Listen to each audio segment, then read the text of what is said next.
Welcome to Surviving Roots, the podcast where we navigate the messy, beautiful work of healing and growth. I'm your host, Carrie Fund, and this is your space to breathe, reflect, and find strength. Whether you're breaking free from old patterns, healing from loss, or rebuilding your story one small step at a time, you're in the right place. So take a deep breath, give yourself this time, and let's uncover the tools to move forward with courage. This podcast is for you. Kyle Gray is a best-selling author, spiritual teacher, and internationally recognized expert in angel communication. Known for making spirituality accessible and modern, Kyle has written multiple books, including his latest release, Angels Are With You Now. His work helps people strengthen their connection with the divine, trust their intuition, and call upon angelic guidance in everyday life. With a gift for blending deep spiritual wisdom with practical application, Kyle continues to empower people around the world to embrace their spiritual path. Hi, Kyle Gray. Hello, hello, hello. I'm so glad to be here. I am so excited to have you today on Surviving Roots and to talk all about your new book, Angels Are With You Now.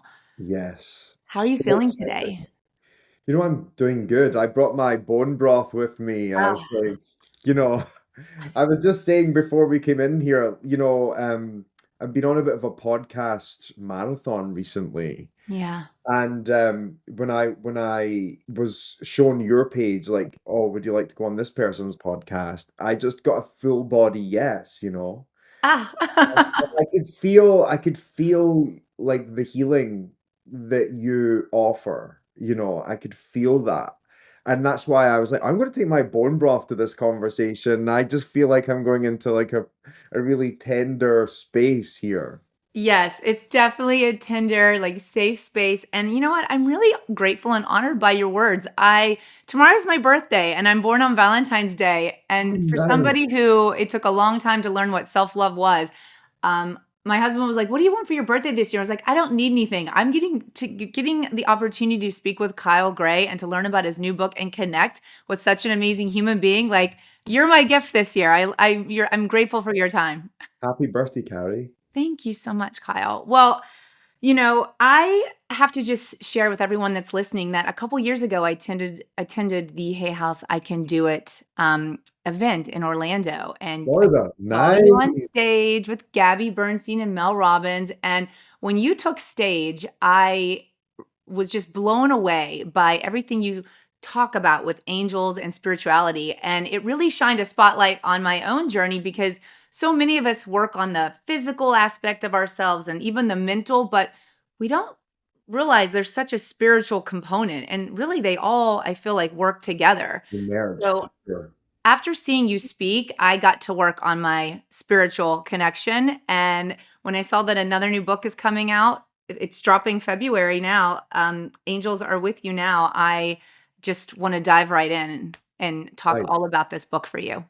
Thank you. So, Angels Are With You Now. It's all about inviting angelic support into our lives. Can Right. you share with us what inspired this new book and what readers can expect? Sure. I was actually invited to write this book by my publisher. So rather than me pitching an idea, it was more like, hey, we feel like we've reached a point in your life, in your career where, we can take this conversation a little bit further. And, I came in with a mission. I genuinely believe that. I feel like I came in with a mission. I signed to Hay House when I was 23 years old. Amazing. There's, we're 14 years down the line, there's a lot changed. When I first came into the kind of spiritual world at large, like Instagram wasn't even a thing. Like, and everything was all like old school, like written interviews and all these things. So the world has really shifted. And Mhm. I felt like when I came into the angel world, there was already a set idea of who the angels were, what is an angel, how they can help you, all these different things. And when I started writing my initial ideas for my first book 14 years ago, I had my ideas challenged because it was a little bit different to some of the other greater well-known teachers at the time. Mhm. And so I was invited to kind of merge my narrative and some of my ideas into what was more the social norm when it came to angels. And I, over the years, have really felt opposed to that, and I was invited to write my ideas now from a greater expertise and like having the opportunity to sell like hundreds of thousands of books and speak to all these different people. Like, what do you think about angels now? And where are you with that? Because my ideas are based on experience. I love that. And I'm someone who actually has had the opportunity to see angels, like feel them, hear them, and tell people about them. And I'll give you one example. When I came into the angel world, the idea was angels are angels and human souls are human souls, and they're not the same thing. And so everyone would always say that when your loved one crosses over, when your loved one dies, they cannot become your guardian angel because you already have an angel. But that entire idea was changed for me one day when I was in my office in Glasgow city centre. I live in Scotland. Mhm. And I was doing this reading for this woman, and as soon as we tuned in and like called the angels into the space, I looked behind her and I saw this gigantic, like violet, beautiful light behind her. And it just like stopped me in my tracks. And then the angel said to me, I'm her daughter. And Oh, I just then said, do you have a daughter in heaven? And she said, yes, my daughter was stillborn. And oh, I then said to her, I just keep hearing my angel, my angel, my angel, my angel over and over and over again. And the woman was clearly quite touched by it, takes out her phone, opens up her photos, and her daughter's headstone says, my angel in oh like my God. speech bubbles. And I was like, oh my goodness, your daughter became your angel. Like there's no doubt in my mind, like this is your Yeah. daughter, but she is also your guardian angel. And it was just like the most like amazing thing for her to receive that confirmation. But Yeah. I also did too. And then I've really come to the idea that any soul that has the opportunity to transcend the ego, in this case, the child didn't even get an ego, they just, Mhm. you know, can become an angel. Like they can become an angel that look over their loved ones and guide them on their way. And that, that's how I feel about it now. Wow, that is so beautiful. I was going to ask you that down the road in our later in our Mm, conversation, like children that have passed away, can they become angels? 100%. 100%. 100%. And are angels, we often hear the word spirit guides. Are spirit guides angels? I think spirit guides are like souls who have had an experience and then from the other side of life share their experience. So they're like a guide, Okay. like a teacher that comes in and comes out. But the way I see an angel is your angel's actually been with you for lifetimes upon lifetimes upon Wow. lifetimes. But as you go on your journey, you pick up more angels along the way. So, for example, that woman will have had a guardian angel that's been with her. But when her daughter's soul crossed over, it became an angel too. And so you have this like angelic posse of Mhm. I love life with that. you.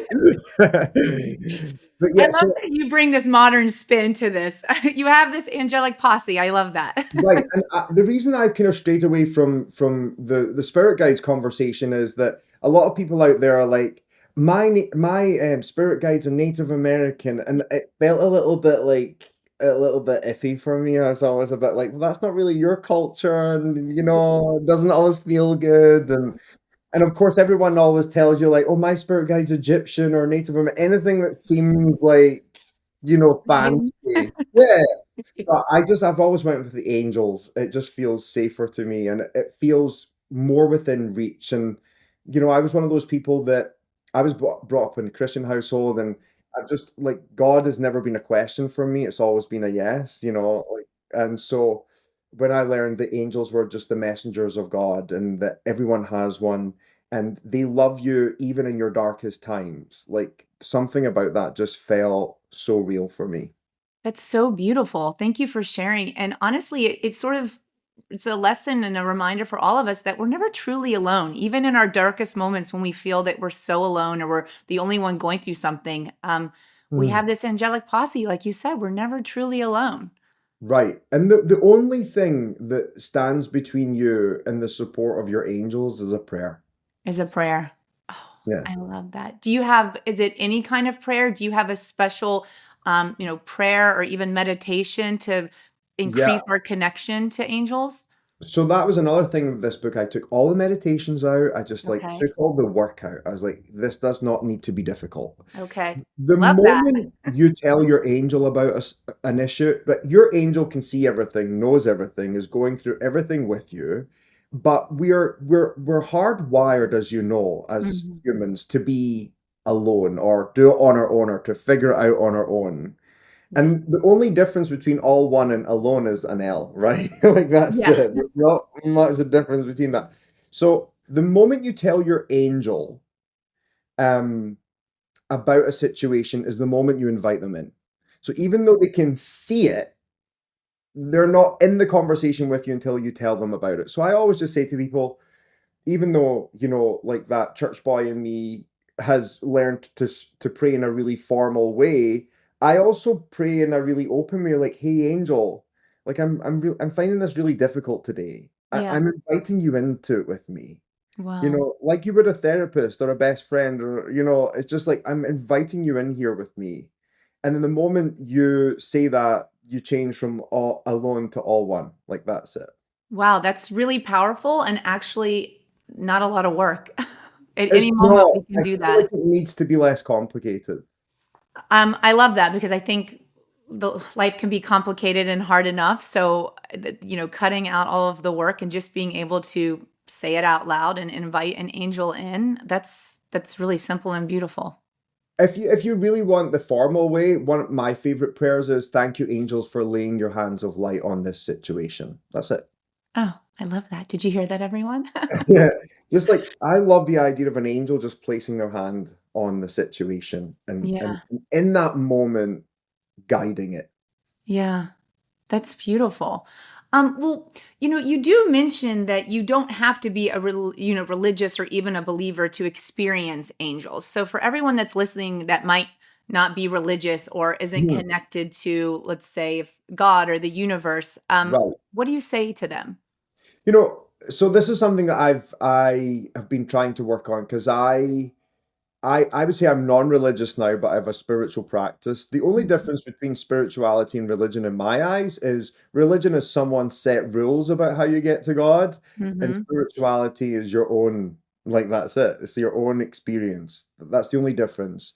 I believe in a higher power, a universe. I think that does have to come into the conversation eventually when it comes to angels. But if you're in that place where you're not sure how you feel about all of this, or you're not sure if you do believe in something higher, sometimes the angels are a great entry level or entry point because it can be kind of experimental. Like what I would recommend is if you're open and you're willing, then that's all you need. They'll take care of the rest. And you can maybe say something along the lines of, I'd really like to believe in you, angels, so I'm welcoming in a sign. You know, I'm Yeah. welcoming in a reminder that you're here. And then be open to how that shows up for you. I love. And the angels love to communicate. They love to send a postcard from heaven. And they love to find a way to tell you that they're real. And then in the initial points of you opening up, usually you have the most quite dramatic circumstances that make you feel that angels are real. And Okay. eventually they step back from that. They don't want you to be attached to these signs all the time. Hmm. But they will find a way to tell you that they're real. And it's quite amazing. It's quite an amazing thing. So you might find like a feather or I was be just going visited. to ask you, how do they communicate with us? Yeah, it can be a feather of any color, I have to say. Okay. You can be specific and be like, angels, I would really like to know you're real. Thank you for sending me a blue feather. Okay. Or you can be like, angels, I'd like to know you're real. Thank you for sending me a sign, and then see what happens. So a feathers could be a way of them knowing, or like maybe you feel like a bird of prey just comes into your sight out of nowhere and you haven't seen one for a while, or you might see like a angel numbers is the famous one now, like Okay. 1111 on the clock or 444. Or you might just like go somewhere and it feels like what someone is telling you Hmm. is a message from angels, or you might hear a song on the radio. It can be anything, but the main thing is when you ask for a sign, you will know when you receive it. You will know. You will be like, it will just be unquestionable for you. You'll be like, that was a sign. That Okay. was a sign. In the UK, our robins are different from your robins in the US. They look slightly different. I don't know if you've No. seen the difference. They're quite drastic actually. But in the UK, seeing a robin out of season, like a robin redbreast Yeah. out of season is a real thing here. So if you see a robin out of season, not in winter, it's usually a message that a loved one in heaven is looking out for you.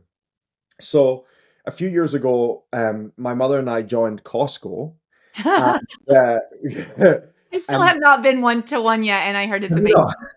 no, I'm not a member now because you have to keep going, but it's such an effort. But my mother and I went to Costco one time, and we were in this Costco, and I walked in, and I was like, "Oh my goodness, my grandmother would love it here. Like she would love it. She loved shopping and bargains." And my mom was like, "I was just about to say the exact same thing to you." So we were up this aisle, and I know exactly what aisle it was. We were looking for coconut water, and we were in this aisle, and in the middle of the aisle, no one else was there, was a robin redbreast in the middle of Costco. Like, what is the chances? I don't even know. And so my mother was like, she's here, she's here. So when you see a sign, you just go, that is a sign. There's an instant knowing. Afterwards, your critical mind is going to come in and be like, was that a sign? Am I making this up? Am I going crazy? Like, am I wishful thinking? But if your initial thought is, oh my goodness, this is a sign, then I can guarantee you, heaven is all around you. Oh, that's beautiful. That's so beautiful. Speaking of your mother, I'm very sorry to hear about her passing Oh, during the thank you. process of this book. Yeah, it was an interesting moment because um you never know how something's gonna hit you, you Yeah. know. But I can hand on my heart say this has actually been a very easy process because um I don't feel my mother's actually left at all. Yeah. And it really allowed me to live my work in a new way. And even though it's been a very tender experience, like the departure of my mother's physical body has actually really allowed me to feel her more. Yeah. So yeah, I appreciate that, and she's already been in touch as well. Oh, I mean, that's got to be a beautiful gift to have that you can just be in contact with her and you know Right. how to connect and things like that. That's Yeah, beautiful.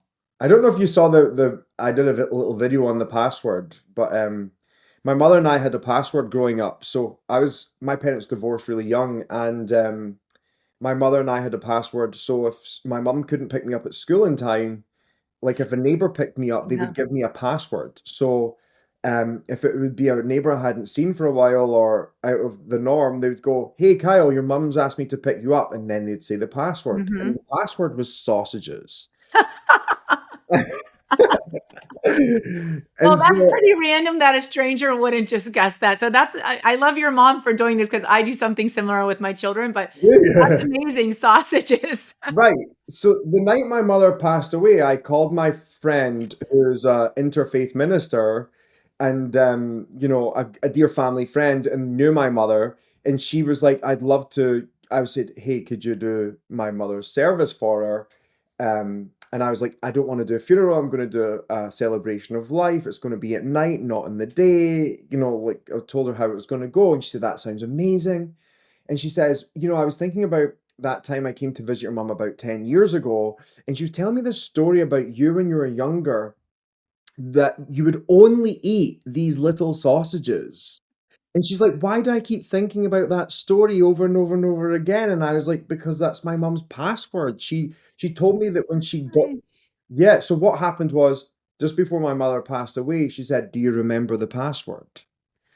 And throughout my life, she'd ask me, "Do you remember the password?" And she said, "If anything ever happens to me, I will send you the password." And so the night my mother passed away, the minister said, "Hey, why am I thinking about you and sausages?" And sausages. That is such a sweet and honestly hilarious I story. know, isn't it funny?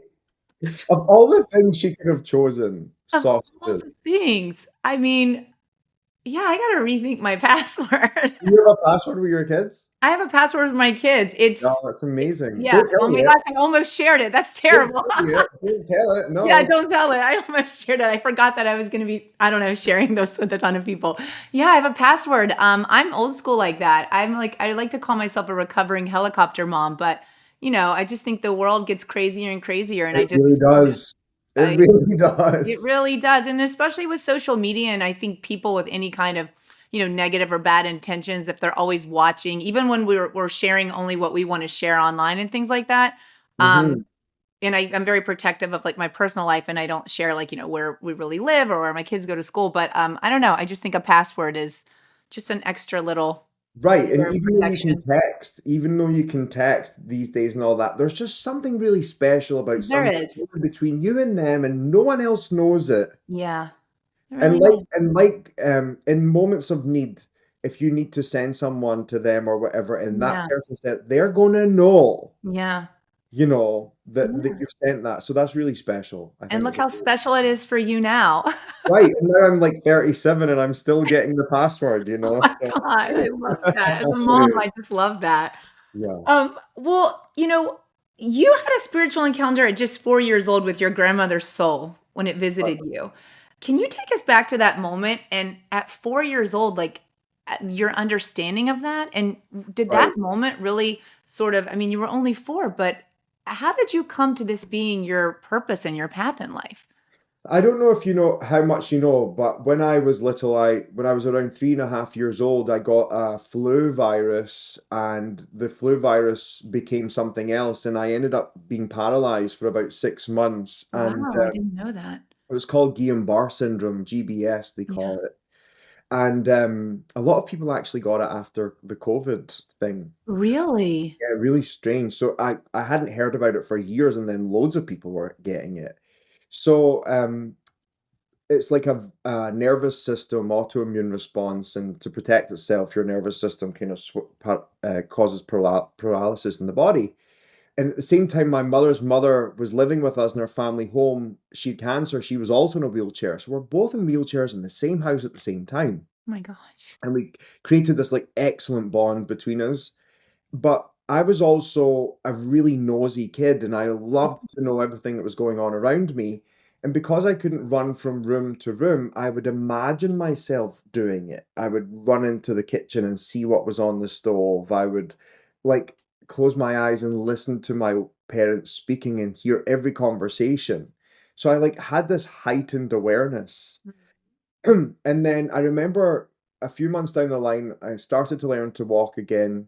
My parents were going through a really hard time with their marriage, and my grandmother was moved to hospital. And a neighbor called Margaret was looking after me, and she put me to bed this one night. I remember going to bed and waking up, and my grandmother was sitting at the bottom of my bed. And I remember her like flipping me on my belly and like tickling my back, which was my favorite thing. And I remember just feeling so loved, and I thought, "Oh my goodness, my grandmother's come home. Like, I'm so excited she's finally home." And then the next morning, my mother was getting me up and getting ready for the day, and I said, "Hey, mum, where's Nana? I can't find her. She's not in the house." And my mum was like, "Oh, I'm going to speak to you about that later." And it was later on that day, my mother then told me that my grandmother had passed away, that she'd went to heaven. That was the words she used. But I remember saying, "No, she came to my room last night. She was in my room last night." And my mother was like, "No, you must have been dreaming. You must have been dreaming."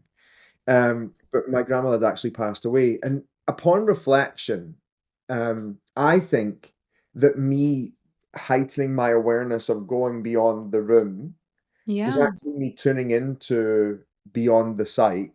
And then, like all souls, I think when we cross over, we go and see all of our loved ones. And Mhm. I think my grandmother was coming to visit me, and I was just so aware that I was able to pick her up. Wow, that is so beautiful. Thank you for sharing. It's interesting, like, how all of these things that you've experienced, even as a child, even with the flu turning into that, and you having this opportunity to like connect and heighten your senses, like almost like it's just since you were young, all of these experiences are just building this foundation for you to be on this path in life. Right. And I was left with a big question there. I was like, if my grandmother died, why did I see her? If my nana went to heaven, why did I see her? And so that question literally has stayed with me until this day, you know, like I Yeah.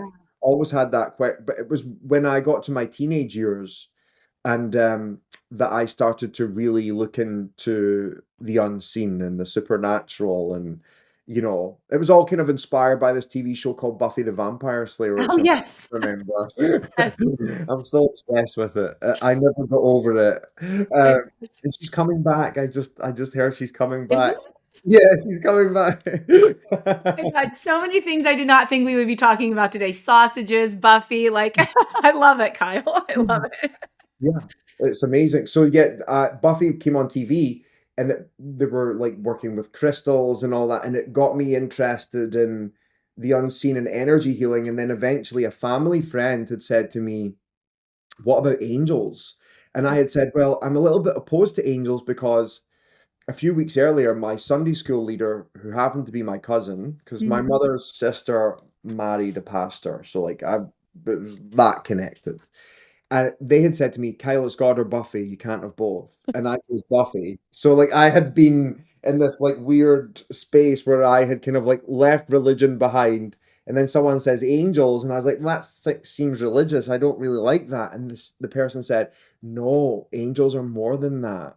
Everyone has an angel. They're mentioned in every religion of the world. Yeah. And you can speak to them. Why don't you come upstairs and I'll let you pick an angel card?" And Wow. we went upstairs and she had like the little velvet pouch with a velvet cloth and she spread them out on the bed. And I remember her saying, "Just hover your hand and you'll pick the right card." And I picked this card and it said synchronicity was the message on the card. And when I look back now, I'm like, that was a synchronicity. You know, it felt like it was supposed to be. And overnight, I just developed this deep interest in angels. And Mhm. the thing that happened was that made me really believe wasn't a vision or anything yet. It was a prayer. Ever since I had Guillain-Barré syndrome, and ever since that initial experience, I had a migraine headache that lasted 11 years, and they thought I had nerve damage because of everything that happened. I'd several lumbar punctures, all these shockwave therapy, like I had all these really horrific things. And my first prayer was, if angels are real, take away my headache. And over the space of a week, my headache disappeared. And I remember my mother saying, "Take your medicine," because I took this medicine at night that would knock you out Okay. and like numb the headache. And I was like, "I don't have a headache." And she went, "Okay." And then a few days had passed. She's like, "You're still not taking your medicine." I was like, "I still don't have a headache." And she's like, "Okay." And then I never took it again. I Wow. never took it again. I've never really had issues with that ever again. Wow. And Wow. so then I was like, "Okay, they must be real." And I was like, "Mom, my angels have healed my headache." That's Yeah, amazing. it was amazing. Wow. That is amazing. Is there a message like now, like today, that you do just that you would want to share with people listening? Just like, do you get these like just general messages from angels? Yeah, but it's interesting because I've been we're in a really interesting time in life, aren't we? Very. The world is at odds with itself. It's Yeah. it's a really strange time.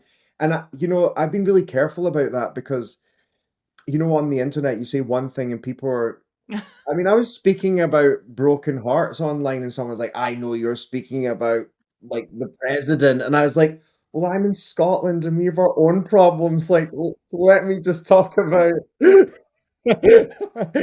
Oh my gosh. not in America." No, so it is a really interesting time, and I think if you say one thing, other people will be um, triggered and all these things. But the one thing that the angels keep saying to me over and over and over again, nothing to do with any of that, is just be a better neighbor. Like that's what I keep hearing all the time. And the message is, in order to remove darkness from the world. You have to find your own.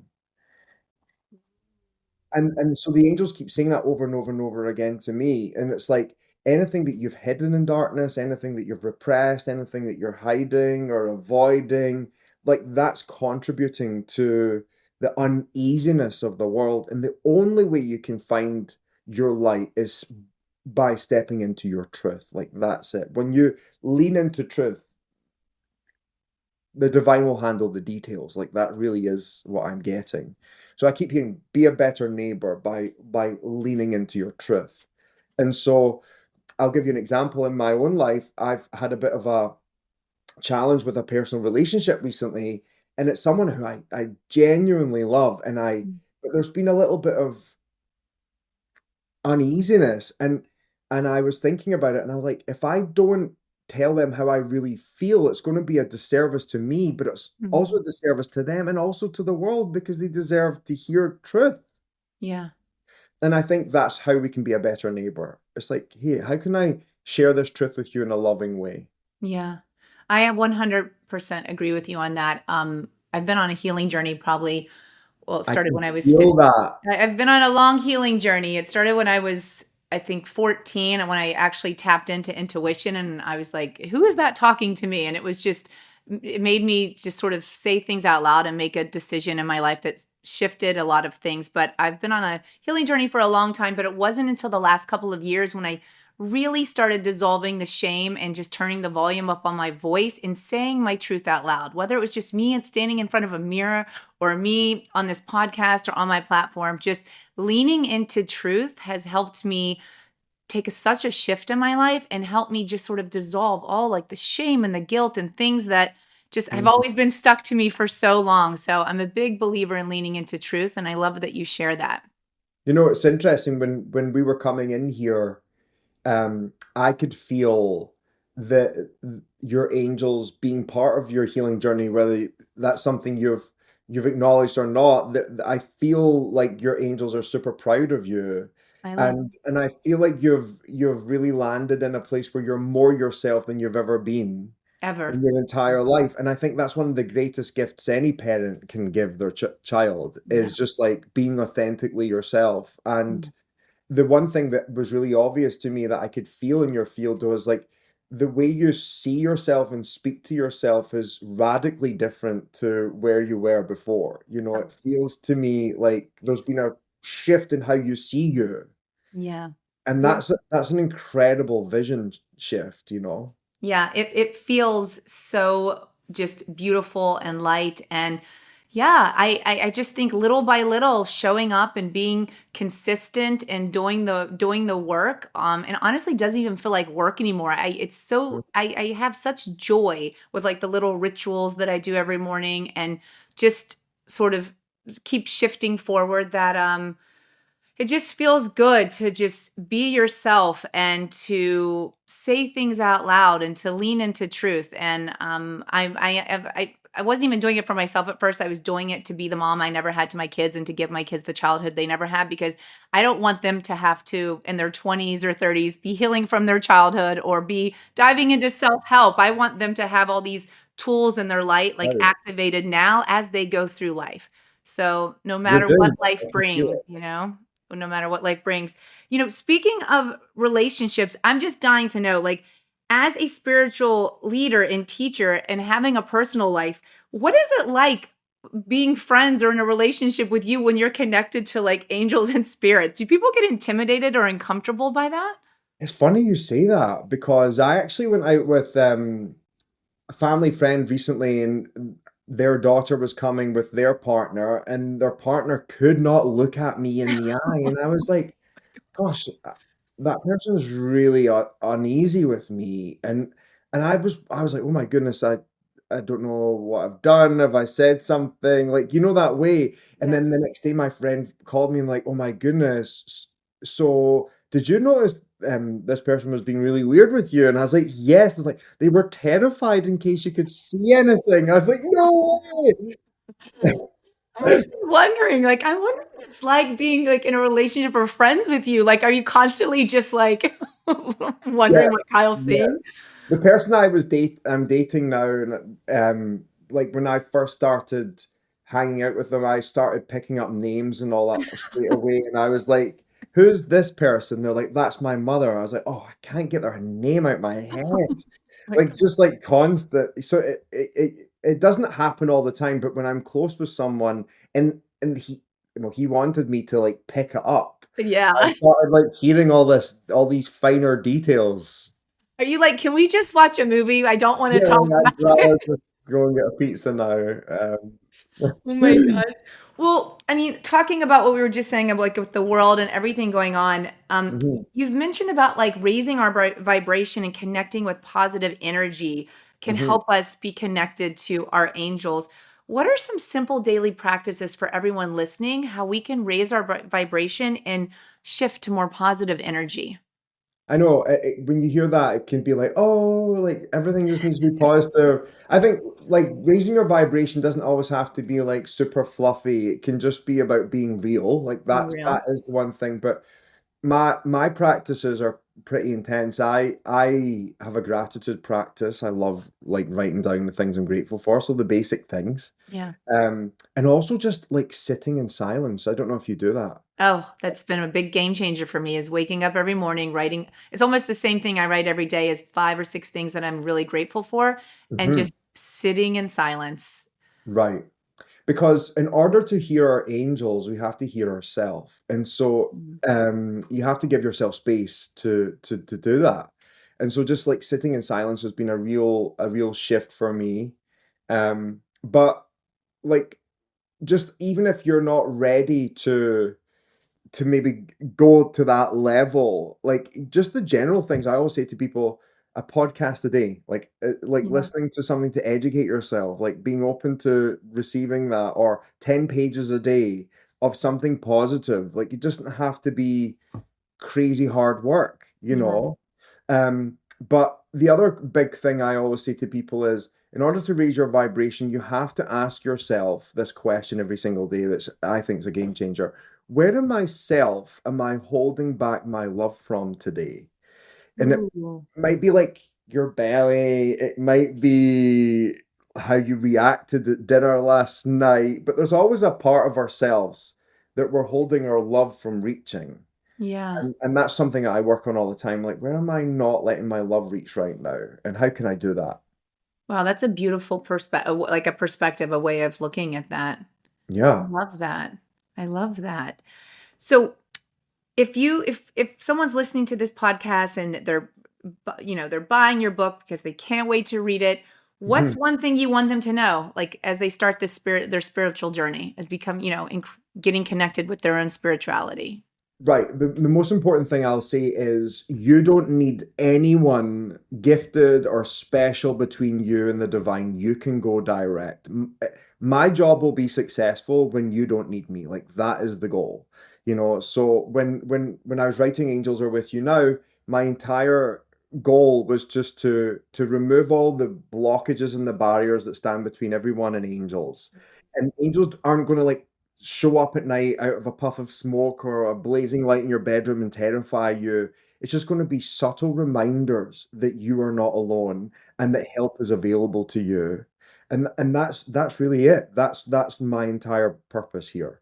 Yeah. Is just to like help you feel that there is something out there that is on your side and is cheerleading you on your way. Like that's what I want you to know.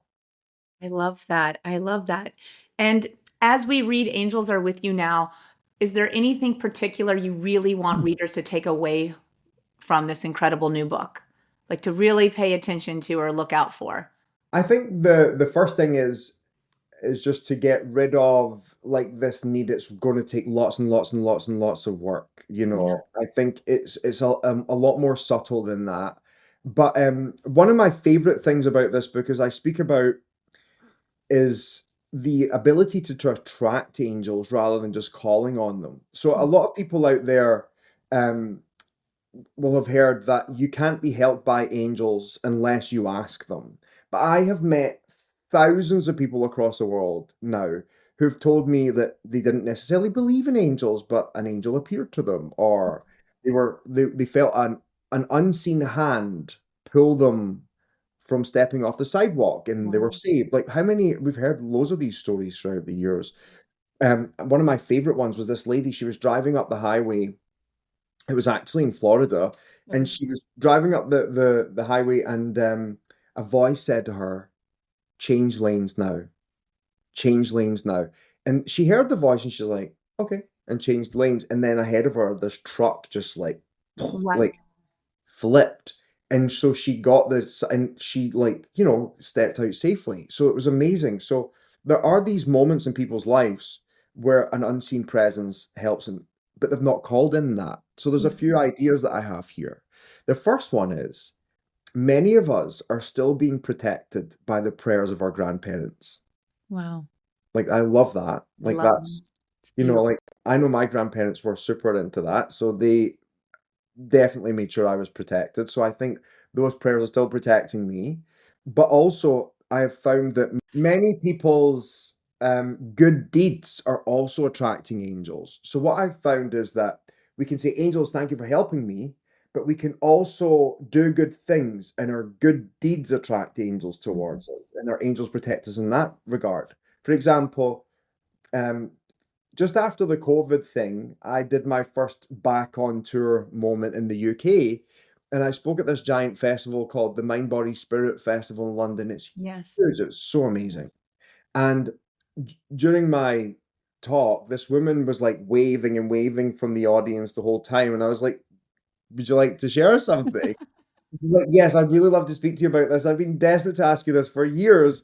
She says, I'm a clinical psychotherapist, and as work in a clinical space, like spirituality and what I do don't always go hand in hand." She said, "But I was in my office this one day. I was working with this guy who was an addict, and in my heart, I was like, oh my goodness, I wish I could just help this man. Like, I really want to help him." And she said, and out of nowhere, this angel appeared in the room and started telling me everything that I needed to say to this man in order for him to be able to heal his wounds. And she said, "But I've read all these angel books, and everyone keeps saying they don't come to you unless you ask. Why did the angel come to me? Because I didn't ask." And I then said, "Because you attracted them." Because she was so in service of wanting to help, like a holy messenger was sent. Wow. That Yeah. is so beautiful. Yeah, so, I'm really fascinated by the idea that all of our good deeds are Yeah. actually attracting good things and good spirits, to come to us and to help us on our way. And that just goes also back to what you said earlier about being a good neighbor. That's where it came from. Yeah, Yeah, that's really a big thing. that's amazing. Wow. You have had such an incredible journey with your new book. How many books is this now? 9. 9. 9 books. I know. Oh my gosh, how many more do you think you have in you? I said this would be my last book, but I have one other idea, and then I think I've done 9 decks as well, so 9 card or oracle. Yeah, I'm like, this is just so many things, but I think I'm coming to a close soon. you think? Yeah. Well, what's ahead? Like after you finished your next book, what does Kyle Gray look forward to next and experiencing in life and on your journey? I think just more time with friends and loved ones, I think would be really nice. I came into this world super early. I started writing my first column when I was 20 years old. That's You know, amazing. it's like 17 years ago now. I'm just Yeah. like I'm still going. Yeah. But I think when you're writing a book, you're kind of like in a place where you can't get out and do as much for a Yeah. while. And then you launch the book and then there's all of that. So I feel very much called to doing less of that and more time with others. Like that Mhm. feels good. And um I'm not going to like tour, but I'm definitely going to do like 6 good things a year Yeah. around. And I love doing that. That's amazing. Well, Kyle Gray, thank you for being here today. For having me. Congratulations on this incredible new Cheers. book, Angels Are With You Now. Appreciate it. Um, it's like the best birthday present, your new book. I get to have a conversation with you and connect with your just amazing soul. And I am just wishing you the very best with this new book and this Thank year. you so much. It's been a pleasure to be here. Thank you, Kyle.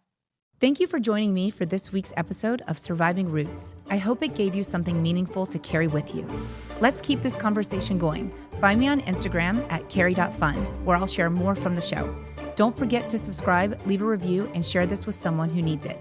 And remember, we are the choices that we make.